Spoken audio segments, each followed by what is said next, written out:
If you're trying to reach certain financial milestones, then you know that one of the important things you can do is to have a goal.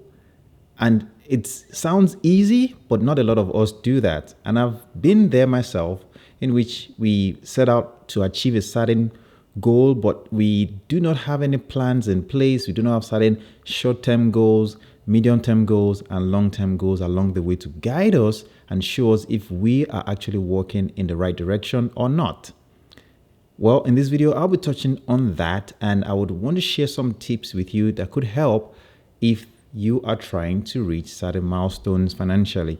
Now, if you're new here, my name is Steven, and on this channel, I talk about finance and how you can try to, achieve your goals if that is what you're looking for. In any form of journey that we take in life, we always have to have a destination. And that destination, along the way to that point of destination, we also need to have certain mile markers or certain points along the way that shows us that we are working or at least moving in the right path.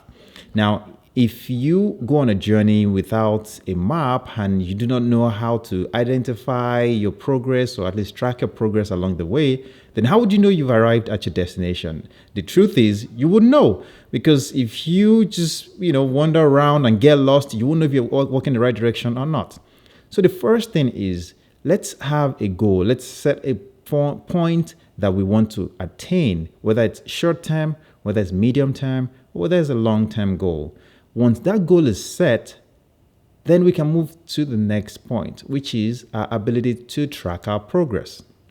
Now, one of the first things that you want to do when it comes to tracking your progress is your ability to actually cut back on your spending.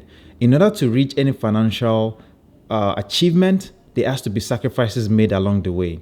And unfortunately, majority of us find it hard to make those sacrifices because we always don't know how to delay gratification, or just the aspect of delayed gratification is not what is in our vocabulary or dictionary. So we are forced to learn the hard way. And sometimes it's often too late, which is where being able to make sacrifices now so that we can benefit from it for tomorrow is important. If after cutting spending and making necessary life adjustments, then we can then work on also paying off debt.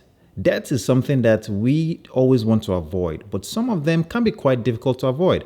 Example will be mortgage debt or even car loans, because those things they can be very important, especially if you live in areas in which you cannot do without, you can't do without having a car, right? You would have to buy a car and get around with that car, or at least get to your job with that car. So it can be a means to earning your living, or at least one of the steps that you need to take to earn a living. So if that is the case, then how do we make sure that we do not derail our short-term plans or short-term goals or the long-term goals? This is where also we need to make sacrifices. We can't spend, so much money on a car, and therefore we put ourselves in financial trap that is hard to get out of, and also it's a trap that it doesn't return any value for you. So for example, if you buy a car now, a year from now, the value of that car will be much lower than what you paid for it. So if you choose to spend if you exceed a certain budget of yours that is financially, wise for your income, depending on how much you make, then you could put yourself in a situation where you're not having enough money to save or enough money to pay down important things like emergencies that may come up.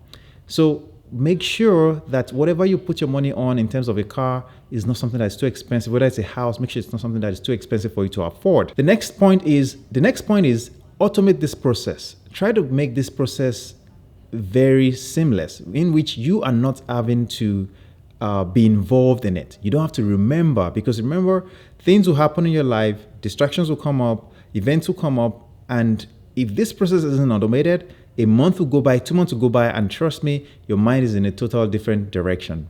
But if you automate the process, let it automatically be taken out from your account to savings account or to an investment account, then you don't have to worry about it. all of this in a year, 2 years, 10 years from now, you will thank yourself.